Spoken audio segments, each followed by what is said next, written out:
한국 이름이 조금 어려운 게 많아요. 제 이름도 한국 이름이 뉴질랜드 사람이 발음하기에 되게 어렵고 스펠링도 이렇게 영어로 알파벳으로 적어 놓으면은 굉장히 조금 눈에 확 들어오지 않는 그런 이름이거든요. 한국 분들 이름 중에 뭐 쉬운 것도 있죠. 뭐 미나, 뭐 수지 이런 거는 쉽게 영어권 사람들도 발음할 수 있고 쓰기도 쉬운데 어떤 이름들은 또 굉장히 발음하기 어려운 이름들이 많거든요. 만약에 여러분들이 그런 좀 어려운 이름을 가지고 계셔서 영어 이름을 지어보는 건 어떨까? 영어 이름을 막 지어놓으면은 내 한국 사람으로서의 아이덴티티를 잃어버리는 건 아닌가? 부모님들이 지어주신 이름을 좀 배반하는 건 아닌가? 이렇게 걱정을 하시는 분들이 계실 수 있으니까는 제가 말씀을 드리는데 그런 걱정을 하실 필요가 없습니다. 제 얘기를 들려드릴게요. 저는 뉴질랜드 와서 중2 때 왔죠. 중2 때부터 대학교 2학년이 올라갈 때까지 제 한국어 이름을 써왔습니다. 중고등학교에서는 그렇게 큰 문제가 없었어요. 왜냐하면은 제가 다니던 중고등학교가 아주 작은 학교 전원이 합쳐서 뭐 400명도 안 되는 작은 학교라서 선생님들도 다 학생들을 다 알고 계시고 학생들끼리도 서로 다 알고 하니까 제가 제 이름이 발음이 어렵고 스펠링이 좀 복잡해 보이고 하지만 그 작은 그 학교라는 그룹 안에서는 큰 문제가 되지 않았어요. 중고등학교를 졸업하고 대학을 입학을 하고 나서도 계속 제 이름을 써왔다가 대학교 2학년 때 2학년 2학기 때 조금 일이 하나 벌어졌습니다.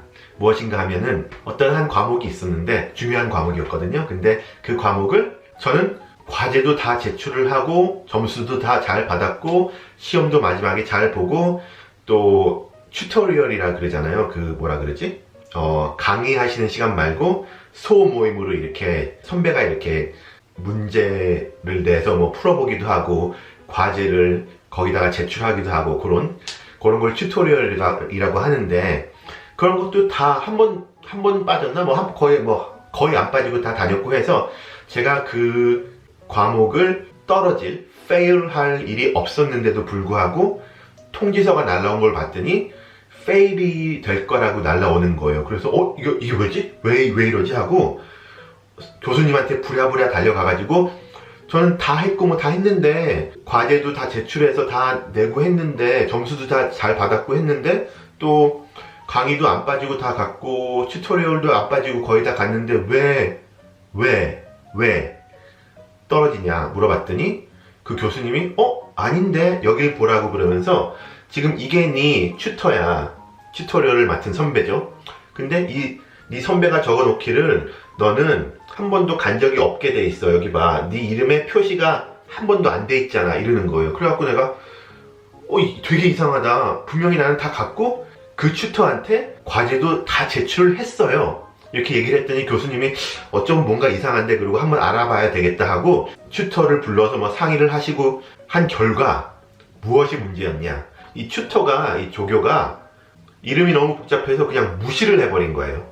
무시를. 그냥 틱을 해줬으면 되는데 이 복잡하고 읽기 어려운 이 이름을 읽고 싶지도 않고 이게 누구냐고 물어보고 싶지도 않고 이랬던 거지. 약간 좀 근무태만 했던 거지. 그래서 그냥 제 이름에 매번 저는 그 튜토리얼을 들어갔음에도 불구하고 들어갈 때마다 이렇게 체크를 하거든요.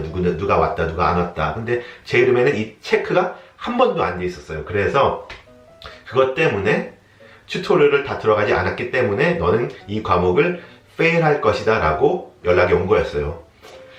다행스럽게도 그 튜토리얼에는 매번 갈 때마다 제출을 해야 되는 과제가 있었고 또 저는 제출을 꾸준히 열심히 해왔고 검사를 받아서 받은 과제들이 남아 있었고 해서 그런 거를 다 부랴부랴 싸들고 학교 측에 보여주고 해서 결국에는 그 fail은 면했지만 그때 당시에 이미 시스템에 다 들어가 있는 거예요. 그래서 제가 무슨 보통 받는 뭐 A, B, C 등급을 받지 못하고 그냥 수강은 한 것처럼 되는 그런 식으로 그래서 겨우 파스만 한 것 같이 돼 있는 그런 취급을 한번 받은 적이 있습니다. 그렇게 좀 안 좋은 기억이 있고 나서 안 되겠다. 이게 또 이러지 않으라는 법이 어디 있느냐. 그리고 대학교만 돼도 이제는 큰 사회이고, 또 이제 또 대학교를 졸업하고 사회에 나가면은 이런 일이 또 많이 벌어질 수가 있는데, 언제나 딱 아는 사람만 만나는 그런 사회 안에 내가 있을 시기는 이제 지났는데, 이름이 너무 어렵고 사람들이 부르기도 어려우면은 꼭 이렇게 직접적으로 막 완전 무시를 하진 않더라도 어떤 불이익을 당할 수가 있을 수도 있겠다라는 생각이 갑자기 팍 들어서, 그때 저는 영어 이름을 하나 짓기로 결정을 했습니다. 요즘에도 그런 게 있는지 모르겠는데, 영한사전을 보시면은 뒤에 부록 같은 게 있어요. 근데 저희가 한국에서 떠나올 때 갖고 왔던 영한사전들이 뭐 몇 개 있죠, 몇 권 있죠. 근데 그 중에서 좀 두꺼운 거 하나를 봤는데, 그 뒤에 부록이 있는데, 그 중에서 한 부록이 많이 쓰이는 남자 이름, 또 많이 쓰이는 여자 이름, 영어죠. 많이 쓰이는 영어로 된 남자 이름, 또 많이 쓰이는 영어로 된 여자 이름, 이렇게 쫙 있는 거예요. 한 몇 장이 되는 건데, 그래서 저는 거기서 남자 이름 페이지만 이렇게 찢어와가지고 제 가족이랑 같이 쭉 훑어보면서, 그냥 그나마 너무 영국스럽지도 않고 너무 미국스럽지도 않고 뭐 이런 거 있잖아요. 조금 그래도 좀 그렇게 거부감이 들지 않는 이름들을 쭉 찾아서 한 열 몇 개 정도를 뽑았어요.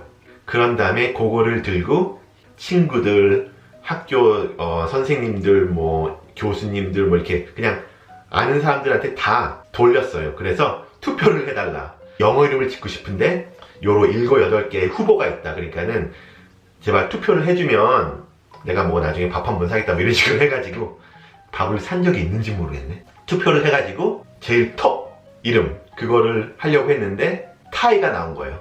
제일 많은 투표를 받은 이름이 하나가 아니라 2개였던 거지.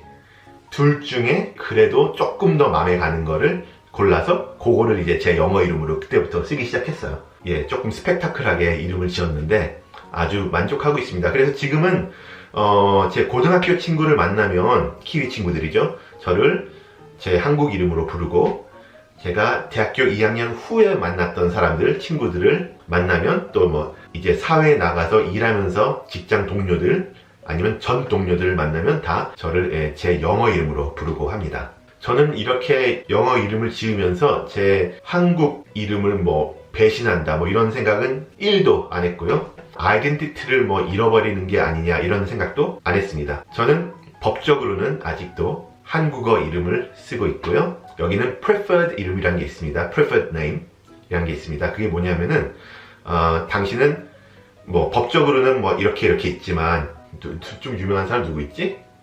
키아누 리브스. 갑자기 키아누 리브스가 생각나네. 아무튼 당신의 이름은 법적으로 first name 키아누, last name 리브스입니다. 하지만 당신이 불리고 싶은 이름이 있다면은 그것은 무엇입니까? 할 때 요 불리고 싶은 이름, 요거가 이제 preferred name입니다.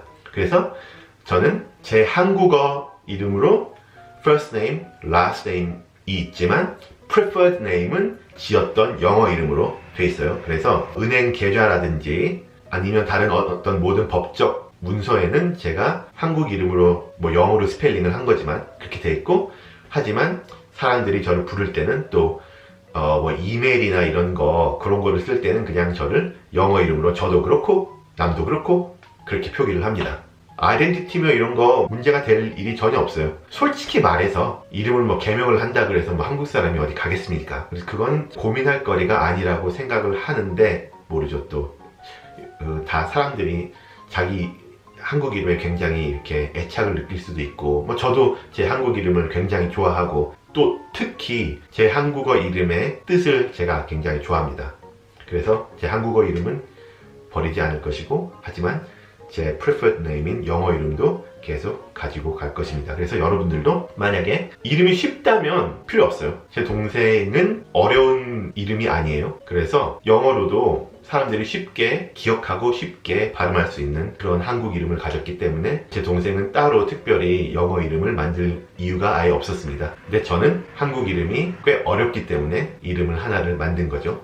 여러분들도 혹시 어려운 이름을 가지고 계셔서 계속 뭐 설명을 여러 번 해줘야 된다든지, 스펠링을 여러 번 가르쳐 줘야 된다든지, 사람들이 부르는데 굉장히 힘들어한다든지 그렇시다면은 영어 이름을 하나 만들어 두시는 것도 괜찮은 선택이라고 생각을 합니다. 제가 제 와이프도 영어 이름을 제가 지어줬거든요. 제가 끌리는 이름이 있고 얘기를 해줬더니 자기도 좋다고 그래갖고 preferred 이름으로 쓰고 있는데, 그런 식으로 그냥 끌리는 이름 그런 걸 쓰셔도 좋고요. 제가 알기로는 웹사이트 같은 데 가서 보면은 뭐 매해 태어나는 신생아들 이름 중에 뭐 톱 5 제일 많이 지었던 이름, 남자애기는 뭐 이렇게, 여자애기는 뭐 이렇게, 그런 게 나온 것도 있어요. 그런 거 그냥 흥미 삼아서 보시고, 아무래도 그 리스트에는 요즘 근래에 많이 쓰이는 이름들이 나올 테니까는 굉장히 무슨 고전적인 그런 이름을 찾기를 원하지 않으신다면은 그런 웹사이트를 보시고 참고하시는 것도 괜찮은 방법인 것 같습니다. 오늘은 제가 영어 이름을 왜 가지게 되었나, 또 어떻게 영어 이름을 지었나에 대해서 짤막하게 얘기를 드렸고요. 또 만약에 여러분들이 고민하신다면 영어 이름을 짓는데 고민하시지 말라라고 그냥 말씀을 드려봤습니다. 다음번에는 또 다른 재밌는 얘기로 찾아뵙겠습니다.